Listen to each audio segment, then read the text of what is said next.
territory. However, ito nagalit sila, should the Chinese naval exercises spill over into my territory, I can assure them that the consequences will be the worst you can imagine.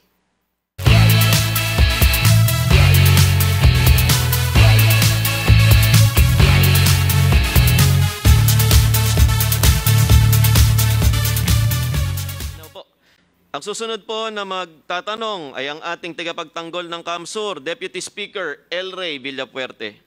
Thank you, Mr. Chair. Just some clarifications from the Honorable Secretary, who's our former colleague. Mr. Chair, I think in the last hearing, the Honorable Secretary was asked by our Chairman Eric an issue regarding the West Philippine Sea. I think the question was kung China lang ba ang may features in the West Philippine Sea, which is under dispute. And I think the Honorable Secretary has mentioned, has answered by saying, I believe so. May we get a clarificatory statement from the Secretary if it's indeed true that it's only China who has constructed features in the West Philippine Sea? Secretary Locsin? Okay, the number of occupied features in the South China Sea from the West Philippine Sea briefer is Philippines 8 features. It's claimed by us, right? It's claimed by us. Mainland China claims 7, Taiwan 1, Vietnam 21, Malaysia 5. How many of those other than with China we will do? Do we have any conflicts with Taiwan? I think we do. We do, right? Ito Aba. We have a conflict with Taiwan, with Vietnam. We have also? No, none. Malaysia? God damn it. Malaysia, aside from Sabah. Wala. So and then mainland China. In mainland China, which of our 8 features are we in conflict with mainland China? China's claiming everything. Oh, well, yeah. Sorry, nalimutan ko. China pala is claiming everything in the South China Sea. So China is claiming the one of Taiwan, the one of Vietnam, the one of Malaysia, and the one of the Philippines, aside from their own. Thank you. Thank you, Mr. Secretary, para sa clarification na yon. Deputy Speaker Villapuerte? So, Mr. Chair, it's clear that it's not only China that has the features because I think the public should know this because ang lumalabas kasi na China lang ang may ginagawang incursions in the Philippine EEZ. And with the clarification from our Honorable Secretary, Vietnam has 21, China has 8, Malaysia has 5, if I'm correct, Taiwan has 1. So hindi lang pala China, Mr. Chairman, ang meron pong mga features dito sa West Philippine Sea. Ang tanong ko po, Mr. Chair, is since it's already on record that Vietnam, Malaysia, Taiwan also have features, have we filed any diplomatic protests with regards to these illegal features, Mr. Chair? Secretary Locsin? I don't think we have active conflicts with Malaysia, Vietnam, and Taiwan. So there's no need for diplomatic protests. However, since China claims all of the South China Sea with the 9-dash line, and then they move around their vessels, so from time to time when they break into our territory, we shoot a diplomatic protest. We have 54 diplomatic protests at China, and China has answered 42 of them. So they are the ones moving their forces around because they claim all of it. The rest stay where they are. So, just for clarification, Mr. Chair, the Secretary has confirmed that there is no need to file a diplomatic protest against Malaysia, Taiwan, and Vietnam, despite the fact that these are disputed areas in the West Philippine Sea. Is that correct? Secretary? That's right. We have no conflicts with them. They have their claims. We have ours, and apparently they don't overlap. Is that correct? Okay, I'm just talking to my experts here, and they said none. And in the case of China, however, since they claim all of the South China Sea, and they send their forces out to make their claim tangible and real, so then we are forced to preserve our claim. In our case, it's more than a claim. It's now our right because we won the arbitral award. We then have to file a diplomatic protest because if we do not, in effect, we are saying, tama kayo. It belongs to you and not to us. And we cannot afford to do that because I have repeatedly said that no government of the Republic of the Philippines will survive the surrender of an inch of Philippines' sacred territory to a foreign power. Thank you, Mr. Chair. We're happy to hear that. I believe that as a Filipino, it's our right. We should not claim what is ours. However, as part of the decision, hindi ba po involved ang areas currently being may features of Vietnam? Shouldn't we also file a protest because of the features they established, Mr. Chair? Secretary? Apparently, the Vietnamese are not moving, so there's no need to against us. So there's no need to file a diplomatic protest. We don't like to do what you call academic protests because then people don't take us seriously. We wait for an actual incursion and then we file a diplomatic protest. Although one time, medyo nagalit because China was holding naval maneuvers, but it was in the territory of Vietnam. So sabi ko, ang statement ko, I have checked the location of the Chinese naval maneuvers and the coordinates show they are not within Philippine territory. However, ito nagalit sila, should the Chinese naval exercises spill over into my territory, I can assure them that the consequences will be the worst you can imagine. Thank you, Mr. Chair. I fully respect what Secretary is doing. Ang ano ko lang po, Mr. Chair, is since Vietnam, Malaysia, I'm not pinpointing a particular Vietnam, have set up features in an area where we are claiming our right, shouldn't we do something about it also, Mr. Chair? Secretary Locsin?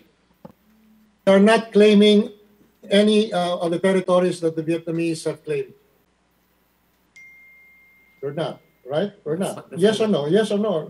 No, we're not. We're not. So there's no reason to unlike China, which keeps entering our territory. And in fact, unfortunately, with the consent of the United States, under that awful President Obama, we lost that relief. Mr. Chair, my question earlier was Mr. Chair, my question earlier is how many features are occupied in the West Philippine Sea, and the Honorable Secretary has answered that. My follow-up question to that is, of which, how many are within the Philippine EEZ, Exclusive Economic Zone, and who are the occupants of these features within the Philippine EEZ po, Mr. Chair? Secretary? Wait a minute. Why can we not? In other words, all features within the West. I'm talking to my experts.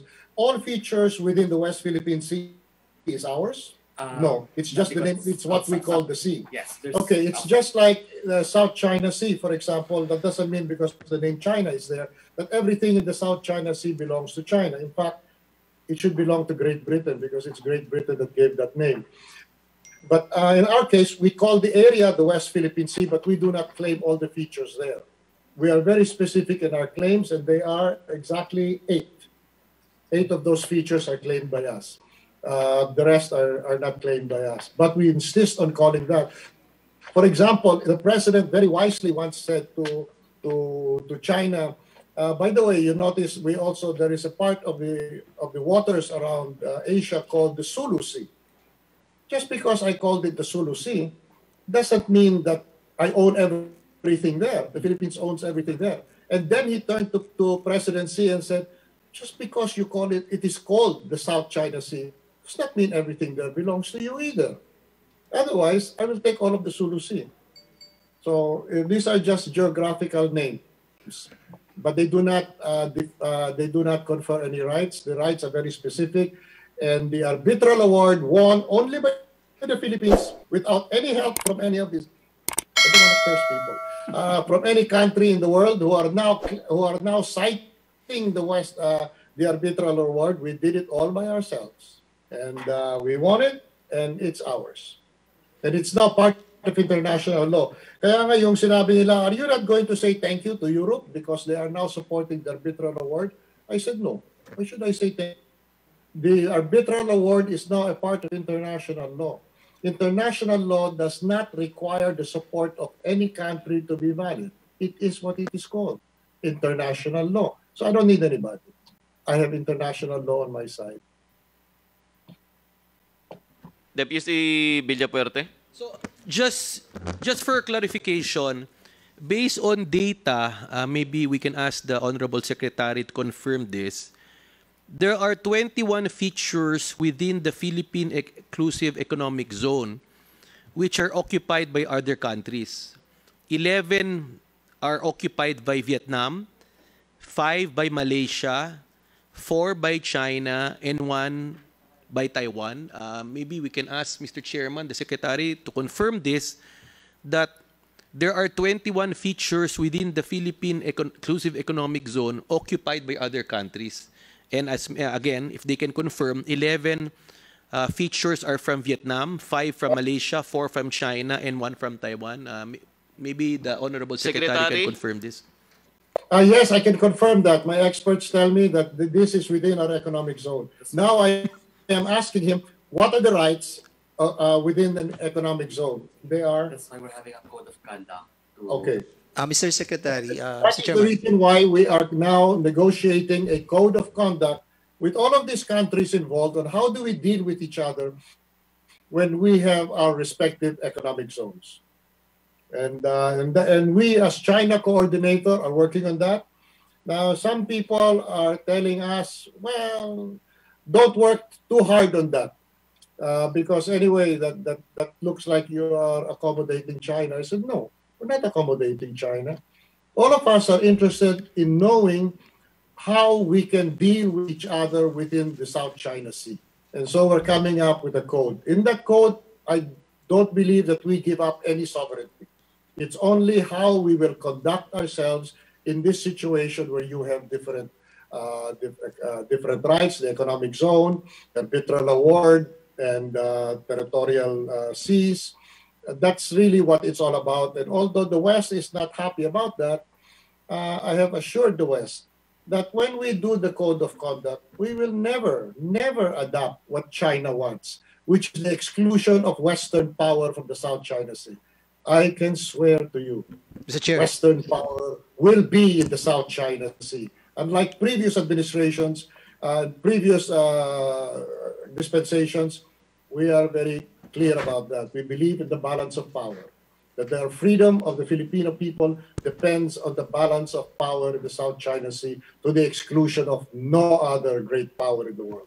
Mr. Chairman. Deputy Speaker Dan Fernandez. Yeah, ano lang to, Mr. Chairman, in relation to what DSLRA is discussing right now with Secretary Locsin. Secretary, ano lang to, interjection lang do sa mga questions that are being asked by DSLRA. Kasi I noticed the different style of your working ethic, no, with regards to the fight of the disputed areas, especially on the fighting it into two different fronts. No, you are very known, no, for your bravery. Dahil dun po sa inyong mga social media approaches, ano, like yung inyong pong ruthless and savage comment, ano, especially dun sa atin sa fight sa Malaysia, sa Sabah, at dun sa ating pong South China Sea, dun po sa China. And at the same time, we have like some bilateral talks that are being discussed by the DFA formally. Don't you think it is disadvantageous to the government to have this kind of approach, trying to negotiate bilaterally, but somehow we are attacking the different countries who have dispute dito po sa mga areas na to. don't you think it's better that we just discuss it in a silent manner rather than being a more blatant approach sa ating pong social media? Secretary Well, I'll Locsin. tell you, if we conduct diplomacy on these issues very quietly, we will wake up one day having lost all our rights. It is better that the public who own these rights, the Filipino people, know exactly every move we're making and where we will never compromise, because some things cannot be settled diplomatically. And what are those things? They are the things that are ours. Yes, Mr. Secretary, I respect your position and I salute you for that. No, doon po ba sa mga like the moment that you have put those words sa inyo pong social media sa Twitter po, ay did those areas answer back? Malaysia answered back, and I don't know why they answered it. I wasn't even talking to them. I was, for example, I was objecting to the United States Embassy putting out a post that said that we are repatriating Filipinos from Sabah, Malaysia. Okay. So I said, take that down. Okay, Mr. Chairman, that's the You reason why. cannot use the word Sabah, Malaysia. And you Okay. cannot say you're repatriating Filipinos from territory that we are claiming. First, he did not want to do it, and then when I talked to Secretary of State Pompeo, he told them to take it down. Then the Malaysians decided to bring it up. I wasn't even talking to them. Well, I'll tell you one thing, I'm not scared of them. All right. Mr. Secretary, Mr. Chairman, the reason why I asked this because remember yung Scarborough natin, Mr. Secretary, during that time that we are being so vocal about this claim, nawala yung Scarborough natin. And this time, I think yung approach po na Secretary Locsin, though I really respect that approach, I hope that we will be having a positive result on this, considering the front that you are fighting right now. And with that, Mr. Chairman, yun lang po muna ang aking pong katanungan, and I'll giving it back to DSLRA. Thank you, Mr. Secretary. Deputy If Villapuerte. I may comment, I remember that the last time we were very polite. In fact, the ones who won the arbitral award were very polite in the beginning. When a Chinese ship, where was that? Scarborough had come in, and the Filipino vessel had confronted them. At that time, under President Obama, he said, "Stand down." He was afraid that there would be a clash between the two naval assets. And if there is a clash, that would trigger the Mutual Defense Treaty, which is a war between China and the United States. And they said, "Stand down." So, with great reluctance, because our Navy men are extremely bold and brave. They don't like withdrawing, and they're known for that around the world. They stood down. And then the United States, okay, withdraw. So they withdrew. This is the result of silent diplomacy. They withdrew. China did not withdraw. The next thing you know, China reclaimed it. So sometimes, when you're quiet, basically silence, there is a Latin saying, we all that from law school, qui tacet consentire videtur. Silence gives consent. So it is better to speak up in a situation like this. And you know what? You are more respected when you stand up and are clear than when you try diplomatic. I will tell you that my dealings with the most aggressive, my most aggressive counterparts have always been the most productive. And at the end of all our fighting, we respect each other more and we get more done. That's always the case. But those who give in, lose.